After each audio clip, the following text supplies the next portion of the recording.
Señoras, señores, muy buenas tardes.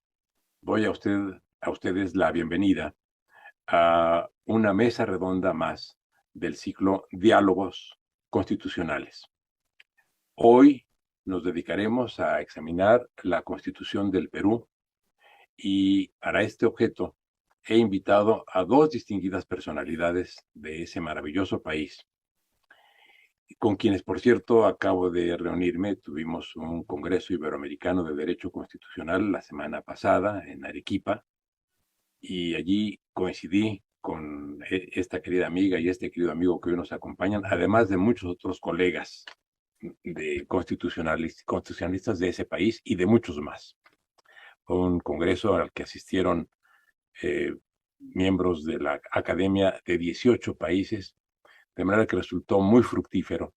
Y celebro que justamente después de ese tan importante congreso podamos reunirnos en torno justamente a la Constitución peruana para hablar de sus implicaciones. Para este objeto tuve el gusto de invitar a la doctora Susana Castañeda y al doctor Domingo García Belaúnde. La doctora Castañeda Otsu es doctora en Derecho por la Universidad Complutense de Madrid y tiene una larga trayectoria en el ámbito de la docencia y de la investigación, así como en el ámbito de la fiscalía y de la judicatura peruanas. Su experiencia, por tanto, la vincula con la actividad profesional, en este caso en la judicatura, que es la que ocupa ahora, pero también ha estado en la fiscalía, y con la docencia, particularmente en posgrado, en la Universidad Mayor de San Marcos en Lima. El doctor García Belaúnde, quien es un frecuente visitante de México y que nos ha acompañado ya en diferentes ocasiones, también aquí en el Colegio Nacional, pero muy significadamente en la Universidad Nacional Autónoma de México y en varias universidades más donde es muy querido y respetado. También es doctor en Derecho, también es un prolífico autor y, por supuesto, profesor que ha ya preparado a muchas generaciones de abogados y particularmente de constitucionalistas. El doctor García Belaúnde puede ser considerado con toda justicia como el gran promotor de la nueva y brillante escuela peruana de Derecho Constitucional, que se caracteriza por su presencia en las universidades del Perú, en las universidades latinoamericanas, en las universidades europeas, por su intensa producción científica. Pues bien, ambos, tanto la doctora Castañeda como el doctor García Belaúnde, forman parte de la Asociación Peruana de Derecho Constitucional. Ambos estuvieron en este congreso al que ya hice referencia y a ambos les doy la bienvenida y honran a este ciclo de mesas redondas en los cuales dialogamos acerca de las constituciones.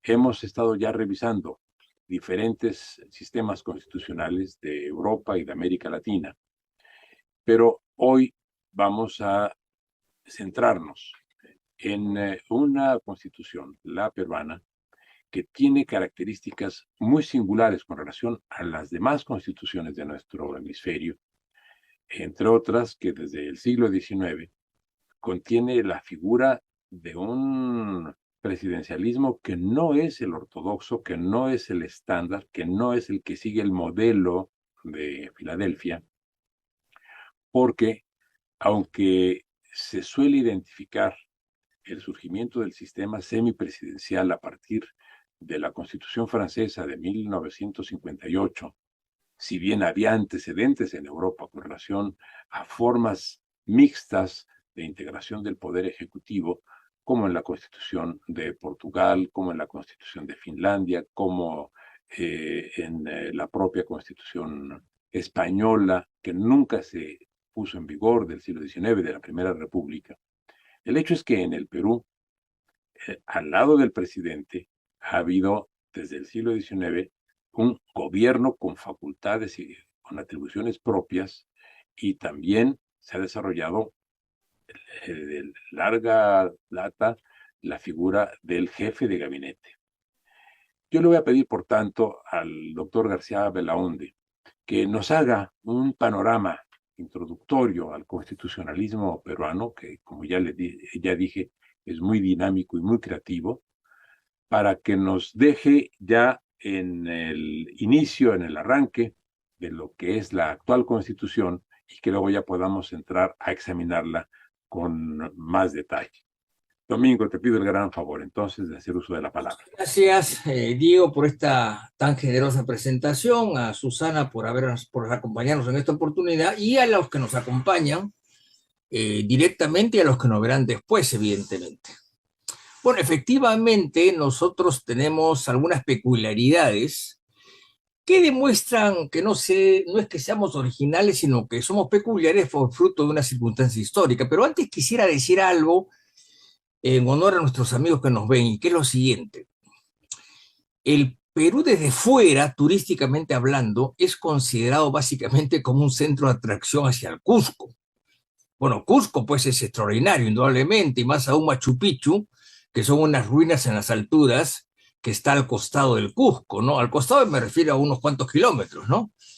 Pero Cusco pues es andino, 100%, es incaico, por así decirlo. Pero la otra ventaja de Arequipa, que con todo rigor la llaman la segunda ciudad del Perú, es una ciudad española en el buen sentido de la palabra, ¿no? Tiene grandes iglesias barrocas del siglo XVIII, XIX, tiene bellezas en la plaza central, tiene una catedral que ocupa toda una cuadra, por así decirlo, y tiene algo que, según nuestro malogrado amigo Jorge Carpizo, es único, según él, que es el convento de Santa Catalina, que es un área creada en el siglo XVIII de unas 10 o 15 manzanas en la cual está un convento encerrado para monjas de clausura con su propia vida interna. Eso es único, según me decía nuestro querido amigo Jorge Carpizo. No es que no hayan habido algo parecido en otras partes, sino simplemente que eso está todavía vigente, o sea, existe. Otra cosa ya no existe. Y dicho y esto, vayamos a lo que es el Perú. En primer lugar, el Perú siempre fue el Perú, eso es muy importante decirlo, y lo fue desde muy antes, ¿no? No es como otros países, nosotros fuimos el virreinato del Perú. Y por ser el centro del poder español en América, fuimos prácticamente los últimos en independizarnos, ¿no? Nuestra independencia formal es en 1821, bastante tarde si lo comparamos con Chile o la Argentina, o inclusive Venezuela y Colombia. Pero es así, pues nos liberamos en 1821, al parecer, y acá hay una gran discusión contra la opinión de los peruanos, ¿no? Porque como éramos el centro, un reinato rico y central y con muchos beneficios, se hizo con muchas consecuencias. De hecho, la independencia proclamada en 1821 por el general San Martín, que venía de hacer lo mismo en Argentina y Chile, solo se consuma con la llegada de Bolívar del norte, ¿no? Aquí los dos grandes colosos, que son Bolívar en el norte y San Martín en el sur, se encuentran, y al final San Martín se retira. En el fondo porque no lo querían en Lima, no lo querían en Chile, no lo querían en Buenos Aires, tanto es así que cuando se retira el Perú, se va a París y ahí muere. Bueno, no en París, sino en Francia, por decirlo así. Y Bolívar consagra la independencia peruana y sudamericana en la célebre batalla de Ayacucho, que es una ciudad serrana de los Andes, muy hermosa y también muy alta y muy fría, ¿no? Entonces, en realidad, la batalla de Ayacucho es el año 24, siguen acá las tropas bolivarianas, ¿no? Y solamente el 26 hay cierto respiro para la independencia, ¿no? Y se logra para efectos prácticos en el año 27 y 28, cuando ya el Perú está sin tropas extranjeras. Y empieza la andadura política y constitucional, y como en todas partes, los primeros 50 o 60 años son un caos, pues, ¿no? Los caudillos, los intereses partidarios, etcétera, etcétera, que pasan en todos los lugares. Entonces, el siglo XIX es medio caótico, y se ordena, por así decirlo, alrededor de 1860. ¿Qué hay en el siglo XIX? Bueno, hay una primera constitución muy utópica en 1823 que no cuenta para efectos prácticos.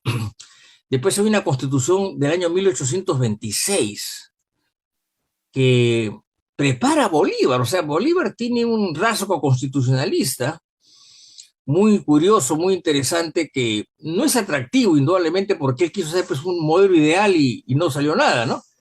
Pero esa constitución él la preparó de puño y letra y la impuso en Bolivia el año 1826 y la impuso en el Perú en 1826, pero no duró. Pero a los estudiosos les parece mucho esa beta constitucional de Bolívar, que tenía lecturas, ¿no? Ser un hombre de lecturas y de reflexiones, había vivido muchos años en Europa, ¿no? Y tenía una buena cultura francesa a sus espaldas. Y después viene la Constitución de 1828, que es en realidad la que pone las bases duraderas de nuestro desarrollo constitucional, por lo menos a nivel formal, ¿no? O sea, no cesa la agitación, el caudillismo, los saqueos, el desorden fiscal, pero el año 1828 se pone la estructura de lo que será las futuras constituciones. Por eso es que un gran maestro peruano de mediados del siglo XX decía que la Constitución de 1828 es la madre de todas nuestras constituciones. Y bueno, la del 28 viene el 34, viene una cosa curiosa, del 36 al 39, en el cual hay lo que se llama la Confederación Perú-Boliviana. Es una cosa muy comentada, en la cual Bolivia y Perú se unen para formar un solo país. Un poco pensando en que habían sido lo mismo hacía 100 o 40 años antes, pero no resultó. Y entonces eso es lo que algunos llaman la brecha confederada, ¿no? Una federación que destruye al Perú y Bolivia y los une en un ente superior. Pero duró hasta el año 1839 y fue en esa época en que la cual ya el Perú va a ser el Perú, ¿no? O sea, un solo país con determinadas fronteras que más o menos con algunos recortes se mantiene hasta ahora, ¿no? Recortes motivo de cosas políticas, imprecisiones limítrofes, porque los españoles pues no fueron campeones de poner límites, ¿no? La cartografía no existía en esa época, ¿no? Entonces viene la carta del 26, la carta del 28, la carta del 34, la carta de 1839, que ya es la que marca el futuro del Perú. Luego vienen otras, básicamente la de 1856 y 1860, que son muy importantes. La de 1856 va a durar muy poco, pero tiene una gran influencia. ¿Por qué? Porque empieza a introducir algunos elementos parlamentarios, por ejemplo, el Consejo de Ministros, que no tiene que ver nada con un régimen presidencial, ¿no? Y después, en 1860, 66, 68, se introduce el voto de censura, que tampoco tiene que ver nada con el régimen presidencial.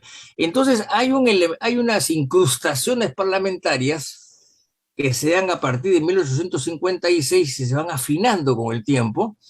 Después de la carta de 1860 viene la de 1920. Esa es la carta que más dura. Claro, en el medio hay guerras, conflictos, desórdenes, pero es la que más dura formalmente hablando, ¿no? Y la del 20 ya inaugura lo que en México se inauguró el año 17, que es la cuestión social, ¿no? Hay una cierta influencia de la Constitución mexicana y sobre todo de la de Weimar, ¿no? No en los textos, sino en las ideas, digamos, ¿no? Y el año 1933, que es la segunda constitución del siglo XX, ahí sí es clarísimo la incidencia parlamentaria. Clarísimo, ¿por qué? Porque se refuerzan estos elementos parlamentarios, voto de censura, interpelación, Consejo de Ministros, y esto causa cierto malestar en la, digamos, en la estabilidad política, en la comunidad política, ¿no? Y esto continúa en el año 1979, que se agrava la cosa. O sea, el siglo XX tenemos la Carta de 1920, que tiene la cuestión social, pero más o menos igual. Luego viene la de 1933, que acentúa los elementos parlamentarios a tal extremo que Boris Milkini-Wojtowicz, en un artículo que publica en en una revista en inglés, el año 34, en un texto que descubrí de casualidad, elogia el parlamentarismo que está, según él, asomando en el Perú. Mirkin Wojciechowicz, este famoso ruso que acabó enseñando en París, como ustedes saben, ¿no? Y que escribió muchas cosas, gran parte de las cuales fue traducido. Y ahí hay un elemento parlamentario que se acentúa, siglo XX, estamos hablando de 1920, 1933, luego viene la de 1979, y luego la vigente de 1993. Y ahí ya existe 79 y 93, un elemento más, que es la disolución del Congreso, que ya es netamente parlamentario.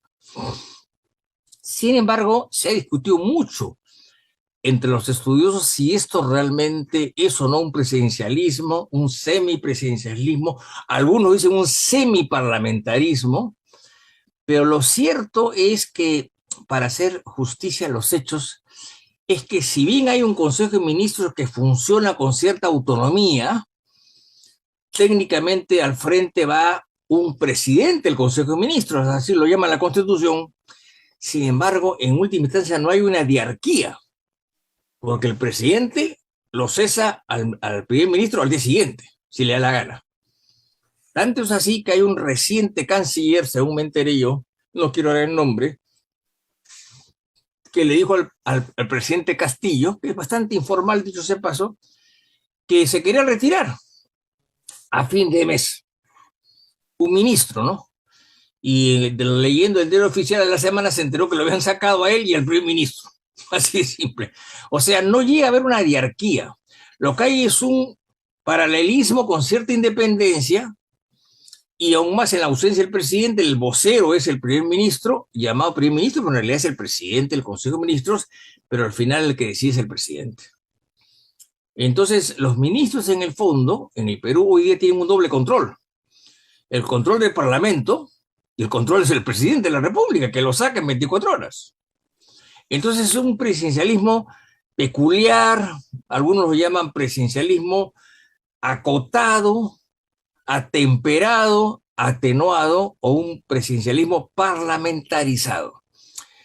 Porque es eso lo que hay, no hay una diarquía, que es el elemento clave de un tipo de régimen distinto. Ahora bien, mal que bien, esta evolución parlamentaria ha sucedido sola, ¿no? ¿Y por qué se plantaron los primeros elementos parlamentarios en 1856? ¿Por qué se reafirmaron en 1860 y luego en las décadas siguientes con las leyes de ministros de esa época? Hay una ley de ministros matriz que ha estado vigente hasta hace poco, de 1867, que establece lo que hacen los ministros y lo que no pueden hacer. El voto de censura, la interpelación, ¿por qué? Y la disolución, que vino en realidad el año 79, o sea, hace 40, 50 años. ¿Por qué ha habido este proceso de parlamentarización? Yo creo que en un principio, mi impresión personal es que en un principio se hizo para frenar un poco el desborde de los caudillos. O sea, el Perú hasta los años 1850, 1860 vive en jaque el Palacio de Gobierno, ¿no? Hubo un presidente que estuvo 7 días, un señor Escobar, que era un sargento, ¿no? Entonces, esta presidencia volátil, como era el Poder Ejecutivo, tuvo que ser acotado. Y se pensó que acotarlo era eso, ¿no? Y justamente lo que se trata es evitar los desbordes. Y se creyó que era así. Lo cual es cierto a medias, porque acá viene otro factor. ¿Cómo se supere esta inestabilidad gubernativa? La única manera es con un parlamento distinto. Pero ya ese es otro asunto.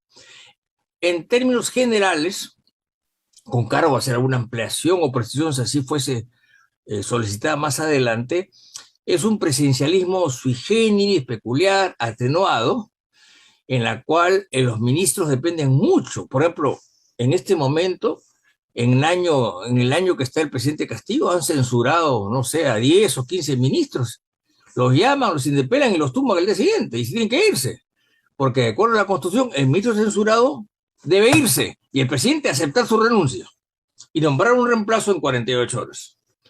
El presidente ha tenido, miren ustedes, el gabinete tiene 19 miembros y ha tenido más de 70 ministros en un año.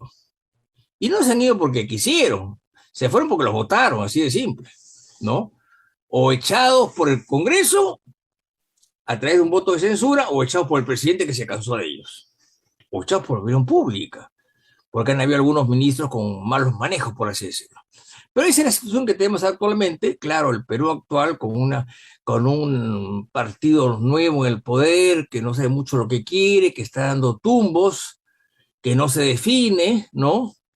Eh, en realidad, por ejemplo, hoy día los partidos, el Congreso y los órganos judiciales tienen mucha fuerza porque como hay mucha corrupción denunciada, habrá que ver cómo se prueba, hay mucha actividad fiscal, digamos, contra una serie de órganos políticos.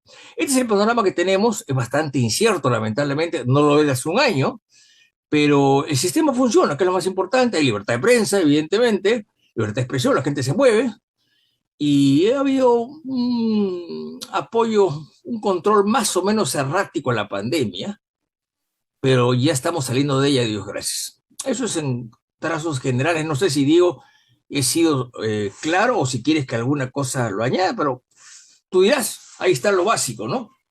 Muchas gracias, Domingo. Fue clarísimo y justamente corresponde a lo que había yo anunciado en cuanto a que el sistema presidencial peruano no tiene una afiliación directa con relación al sistema presidencial de Filadelfia Correcto. y que también solemos atribuir estas formas mixtas de presidencialismo, parlamentarismo o híbridas a una construcción europea, cuando en realidad la primera ocasión en la que se pusieron en práctica este tipo de instituciones fue en nuestra América y en particular en el Perú. De manera que la innovación hacia la que muchos sistemas presidenciales propenden a nuestro tiempo, que es justamente incorporar elementos de oriundez parlamentaria, esa innovación la inició la República Peruana desde el siglo XIX, como muy bien nos acabas de confirmar, particularmente con la Constitución del 60, de 1860, al establecer ya el voto de censura y antes la de 56, el Consejo de Ministros. Ya volveremos sobre esto porque pues, me interesan y le interesa a quienes están asistiendo a estas mesas entender las causas de la inestabilidad política que afecta sobre todo a la institución presidencial y a los integrantes del gabinete, como tú mismo nos acabas de decir, y cuáles podrían ser los remedios institucionales para esa inestabilidad que se siente. Pero hay algo que es muy importante, que la concentración del poder es una de las características del hiperpresidencialismo como el que se vive en México o en Argentina o en Brasil, no es un problema que tengan los peruanos. De manera que han sorteado esa concentración del poder y han establecido un ámbito de libertades del que seguramente, y me consta, se sienten orgullosos.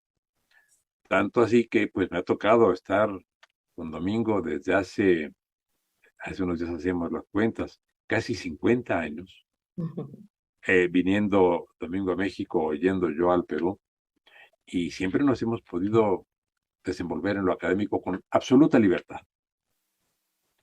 De manera que, pues, han construido un sistema que ha sido precursor y que, insisto y subrayo, tiene su origen en América Latina y no en Europa. Ahora, me gustaría mucho, Susana, complementar esta perspectiva que nos ha dado Domingo en cuanto a las instituciones políticas y de gobierno, con un panorama que nos puedas dar del orden jurisdiccional y particularmente con la evolución más reciente que se refiere ya al establecimiento de un tribunal constitucional. Pero si nos pudieras dar sus antecedentes, lo vamos a valorar mucho también quienes asistimos a esta mesa. Adelante, por favor. Bien, Diego, muchas gracias por la invitación. Estoy muy contenta de estar acá, muy honrada también, y agradecer al Colegio Nacional por esta difusión de los diálogos constitucionales y además estar con alguien a quien consideramos el maestro del constitucionalismo en Perú y, como muy bien has referido, el promotor de una escuela que ya se reconoce, que es la Escuela Peruana de Derecho Constitucional, y me estoy refiriendo al doctor Domingo García Belaúnde.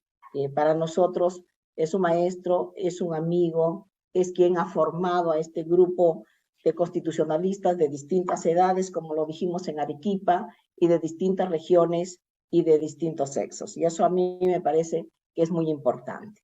Entonces, por mi formación, de que soy, como ya lo dijiste, soy fiscal y también soy jueza, tengo una práctica fiscal y jurisdiccional que, que me permite hablar sobre los temas de la Constitución peruana, y creo que el enfoque que ha hecho Domingo en esta tarde, de acuerdo al tiempo que se ha concedido, ha sido sustancioso, directo, dirigido a lo que se esperaba. Y es cierto que nuestra Constitución del 93 nació en un contexto muy especial, ¿no? Pero aún así, como bien dices, hemos sabido sortear los momentos difíciles y estamos en realidad con libertades, porque podemos tener la posibilidad de expresarnos libremente, de que exista libertad de prensa en los medios de comunicación y, como bien dijo Domingo, una actividad muy intensa por parte de los jueces y de los fiscales en el Perú, a tal punto que el año 2001, a partir de esa fecha, se vienen procesando casos de corrupción de funcionarios hasta este momento, en que creo que cada día va siguiendo más y más los números de procesos que se vienen implementando, y que eso de repente será objeto de alguna pregunta en particular. Ahora, en cuanto al Poder Judicial y al Tribunal Constitucional, con la Constitución de 1979 ingresa lo que se denominó el Tribunal de Garantías Constitucionales, que permanece en la Constitución de 1993, pero con la denominación de Tribunal Constitucional. Y tiene la particularidad, en el caso peruano, de que somos nosotros los jueces del Poder Judicial y los que en primera y en segunda instancia vamos a conocer los procesos de la libertad, habeas corpus, amparo, habeas data, y también procesos de cumplimiento. Y si la sentencia no es favorable, va en recurso de agravio constitucional al Tribunal Constitucional.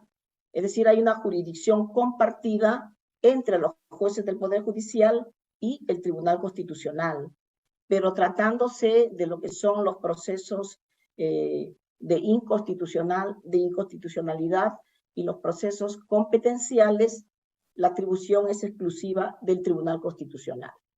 Que hemos tenido algunos problemas en este accionar del Tribunal Constitucional en relación al Poder Judicial. Yo creo que en algunos casos, en relación a lo que es el control que lleva a cabo el Tribunal Constitucional respecto de las decisiones de los jueces a través de los amparos y habeas corpus contra resoluciones judiciales, porque como el Código Procesal Constitucional, y aquí Domingo García Belaúnde fue uno de los propulsores de tener un Código Procesal Constitucional, esta jurisdicción constitucional que se ha establecido en nuestro país, los jueces van a ser revisadas sus decisiones por parte del Tribunal Constitucional. Y en algunos casos, al igual que se ha producido en España y en Colombia, cuando le llamaron los choques de trenes, también se han producido algunas decisiones que han merecido un enfrentamiento, especialmente en relación a la Corte Suprema, en sus fallos que ha dado, o algunas decisiones que ha emitido el Tribunal Constitucional. Y yo lo veo siempre, ¿no? Como estoy trabajando en la Corte Suprema, no hay semana que no recibamos alguna decisión del Tribunal Constitucional que deja sin efecto una ejecutoria suprema y obliga a que nosotros llevemos a cabo, emitamos un nuevo pronunciamiento. Nosotros entendemos que ese es el sistema que se ha establecido y lo aceptamos, pero en el ámbito del control abstracto de normas, que son los procesos de inconstitucionalidad o en los orgánicos que ve el Tribunal Constitucional a través de los procesos competenciales. No sé qué pensará Domingo, pero yo entiendo que en algunas sentencias que ha emitido las ha hecho de manera correcta, salvo en algunos casos en que el tribunal, en casos tan importantes, últimamente en temas políticos fuertes, no ha querido resolver y ha acudido a la figura de la sustracción de la materia, ¿no? Y nosotros creemos que un tribunal constitucional en realidad, por las funciones que está obligado a cumplir dentro de un país, al ser el que se agota la instancia interna, debe emitir pronunciamiento, siempre, salvo pues casos muy puntuales en procesos de control concreto en que ya no necesita continuar. En conclusión, creo que son sistemas, o sea, figuras donde el Tribunal Constitucional está realizando sus funciones. Recientemente, y estuviste en Arequipa, estuvieron los nuevos miembros del Tribunal Constitucional, se han renovado los miembros anteriores, esperamos que esta nueva conformación, no sabemos cómo va a empezar a ver los casos de procesos de inconstitucionalidad, pero ya está emitiendo algunos amparos y habeas corpus que vamos a tener que empezar a valorar cómo es el trabajo que vienen realizando. Muchas gracias. Ha sido un gran panorama el que nos has dado, Susana, te lo aprecio mucho. Ahora, hay algo que aquí también vale la pena rescatar y subrayar, como ya lo hice en la ocasión anterior con la intervención de Domingo, y es que en el Perú hay Tribunal Constitucional desde el año 79. Muchas gracias. Ha sido un gran panorama que nos has dado, Susana, te lo aprecio mucho. Se está repitiendo el sonido. Creo que algo pasó en nuestro control. Bueno, ya se recuperó el orden del sonido. Esto también es importante. En el caso de México, por ejemplo, el Tribunal Constitucional es de 1995, en el caso de Colombia del año 91, si no me equivoco, en el caso de Guatemala también es posterior al peruano, de manera que quizá, y ustedes sáquenme de duda, podríamos decir que el primer Tribunal Constitucional de América Latina, si no me equivoco, es el peruano. Es así, ¿verdad? No, perdón, Diego, no es estrictamente así. O sea, en puridad sí, pero no es estrictamente así. Déjame comentarte. En primer lugar, hay una cosa que nos hemos olvidado porque hay una bruma, pues, sobre ese pasado, que es el caso de Cuba. La Carta de 1940 creó el Tribunal de Garantías Constitucionales y Sociales, pero como parte del Poder Judicial. Y funcionó tarde, mal y nunca, porque la ley orgánica que la ordenó fue del año 49 y al poco tiempo llegó Batista al poder, con lo cual quedó en el aire, ¿no es cierto? Ya a partir de ese momento no funcionó ninguno de los tribunales, efectivamente. Así es. Pero el otro problema es que hay sí un caso anterior que es en la Corte de Constitucional de Guatemala del año 65, pero que era una corte, digamos, eventual, se reunía solo cuando tenía problemas, con lo cual el primer modelo europeo de Tribunal Constitucional permanente y con competencias tasadas es el peruano, esa es la verdad. Pero no podemos ignorar lo que pasó antes, ¿no? Claro, y por eso ustedes también tuvieron una publicación tan importante, convocaron a un gran elenco de juristas de todo el mundo, justamente con motivo de que el año pasado se conmemoró el centenario del primer Tribunal Constitucional. Correcto. En Europa, y ustedes tomaron esa bandera, por cierto, en una coedición muy importante y muy interesante de Gerardo Eto con... Así es. Salió de México y entiendo que hay una reproducción parcial en el Perú, pero no la he visto todavía.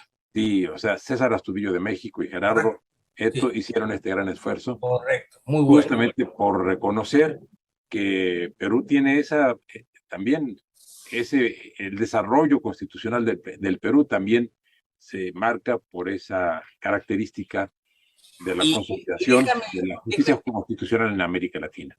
Déjame comentarte algo, Diego. ¿Tú sabes por qué se creó el Tribunal Constitucional originalmente con el nombre de Tribunal de Garantías el año 79?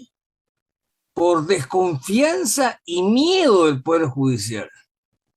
O sea, no fue porque el Poder Judicial no pudiese hacer lo que hacía siempre, sino porque no lo hacía y tuvieron desconfianza y miedo y le quitaron ciertas cosas al Poder Judicial para que las pudiera revisar el Tribunal Constitucional. O sea, fue una solución, digamos, coyuntural. O sea, no es que nos guste mucho el tribunal, lo que pasa es que el Poder Judicial está tan mal que tenemos que ver a alguien encima que lo revise.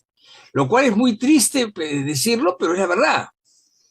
Bueno, y una característica del Tribunal Constitucional peruano es la solidez de su doctrina. Muchas de sus tesis jurisprudenciales trascienden a otros ordenamientos, de manera que hay que reconocer que en Colombia y en Perú se está dando una justicia constitucional muy sólida. Ahora, con relación a esto que nos acaba de decir Domingo, Susana, de esta relación, tú ya la abordaste, ya la trataste, la relación del Poder Judicial con el órgano, con el Tribunal Constitucional, pero ¿ha dado los resultados esperados? Entiendo que sí, y que tú nos puedes dar datos en cuanto a la profesionalización de la justicia ordinaria, ¿no es cierto? Sí, bien.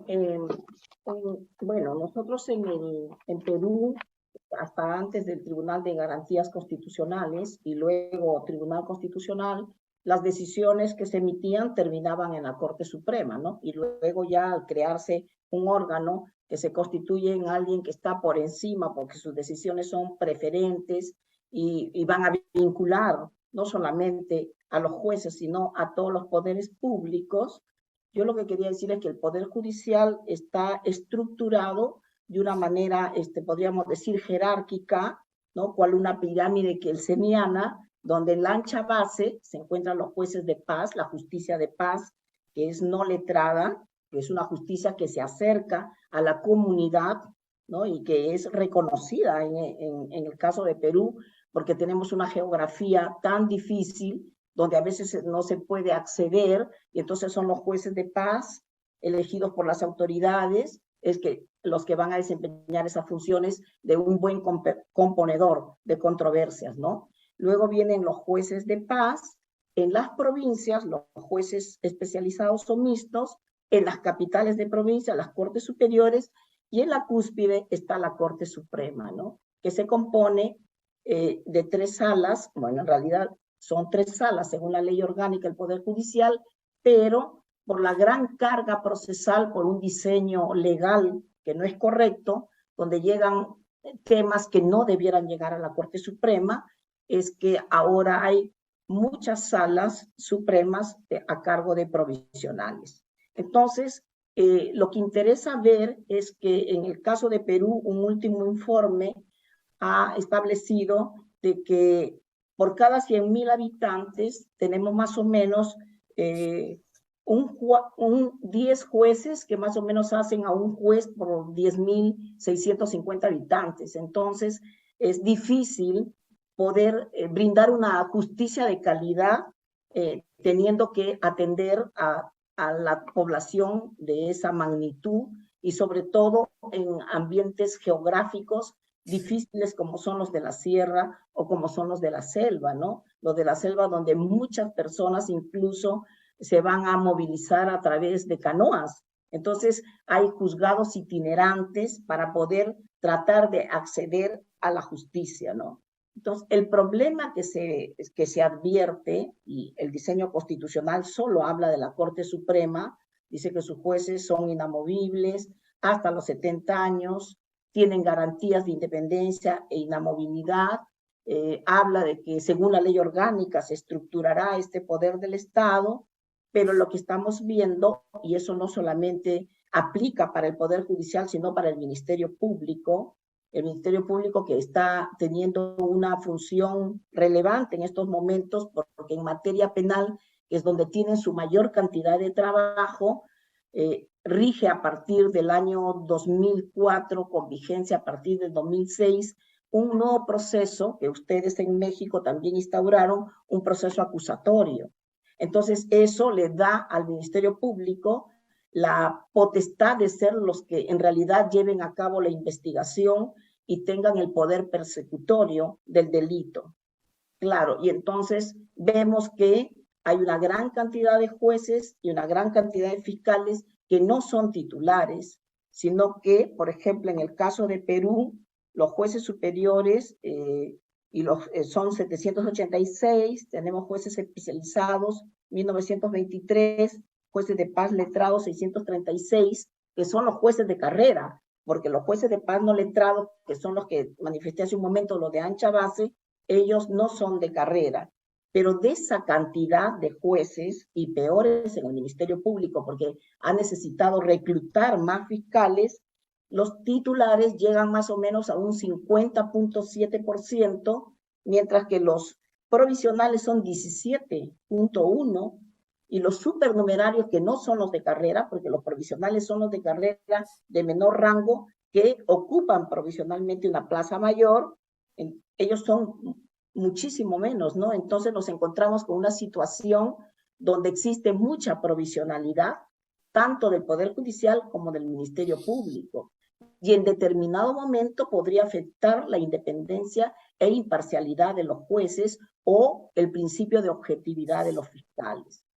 Por lo tanto, yo creo que también acá hay un tema que tenemos que reconocer, de que esta jurisdicción ordinaria a cargo de los jueces también, a mérito de lo que dice la Constitución, en el artículo 200 y en el 202, que son las potestades del Tribunal Constitucional, permite que los jueces ordinarios también, entre comillas, sean jueces constitucionales de primera y segunda instancia. Pero además tenemos, y aquí Domingo es un experto, porque es uno de los que más impulsores de este tema, que acá tenemos un control dual en el caso peruano, y lo reconoce nuestra Constitución, porque el artículo 138, en su segundo párrafo de la Constitución, establece que el Poder Judicial va a ejercer un control judicial de constitucionalidad y se prefiere la Constitución sobre cualquier norma de menor rango y así sucesivamente. Y por el otro lado está el control concentrado por parte del Tribunal Constitucional. Y Domingo le ha denominado a estos dos sistemas de control que existen en nuestro país, es un control dual. Entonces tenemos un control difuso que no solamente lo llevamos a cabo los jueces en todo caso en todo tipo de procesos concretos, sino que también lo lleva a cabo el Tribunal Constitucional, y eso es correcto que lo haga, porque él también ejerce, y con mayor razón creo yo, un control de constitucionalidad, y también va a llevar a cabo un control concentrado. A veces existen problemas, ¿no? No ya entre el Poder Judicial y el Tribunal Constitucional respecto de la revisión de sus decisiones, sino que a veces son la sala constitucional o la sala penal o una sala civil que podrían tener interpretaciones diferentes de una ley respecto de la Constitución, y entonces ahí, claro, lo importante que tenemos que tener los jueces y los fiscales, creo yo, y el sistema de justicia en su conjunto, es mirar hacia una interpretación constitucional de la que estabas hablando hace un momento, porque, lógico, los principios de interpretación legal en un Estado constitucional ya no son suficientes. Ahora se requiere recurrir a principios de interpretación constitucional e incluso ver todo lo referido a los tratados de derechos humanos que van a formar parte de nuestro derecho interno, como es en la mayoría de países de América Latina, ¿no?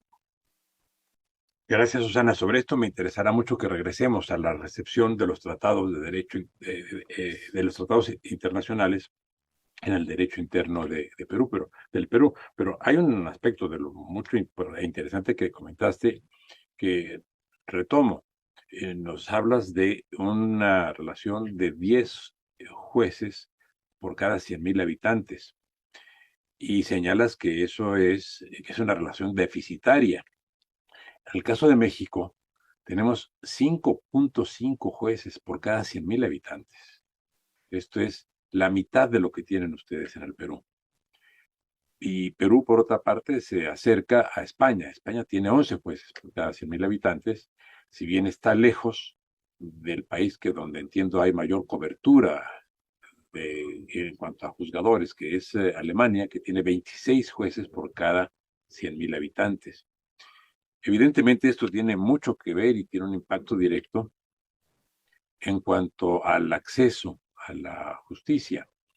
En México, por ejemplo, hace unos días se discutía de una manera muy intensa el tema de la prisión preventiva, que también es un tema importante y relevante para ustedes. A lo mejor podríamos tocarlo, aunque saliéramos un poco del tema estrictamente constitucional. Pero aquí se tocó en el ámbito, desde la perspectiva constitucional, primero porque lo vio la Suprema Corte de Justicia, que es nuestro tribunal constitucional, pero en segundo lugar porque se había planteado la posibilidad de inaplicar un precepto de la Constitución que se consideraba contrastante o contradictorio con otro. Al parecer, los integrantes del Tribunal Constitucional Mexicano van a encontrar una tercera opción, que no es la de inaplicar ni la de ignorar la contradicción, sino resolverla de acuerdo con una interpretación conforme, y esto es perfectamente válido. Pero el tema sacudió a la opinión pública mexicana porque se hizo público que hay alrededor de 92,000 personas sujetas a proceso, privadas de su libertad, y por tanto, como están sujetas a proceso, no han sido sentenciadas. Ahora bien, el fondo del problema no es la prisión preventiva.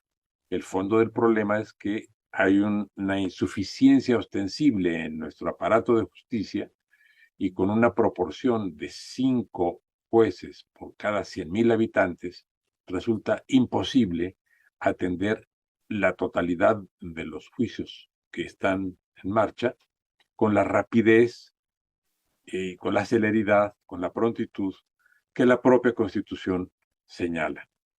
De manera que ustedes pues han avanzado mucho, y espero que sigan progresando en esa ruta que ya nos has marcado y que nos has referido, Susana.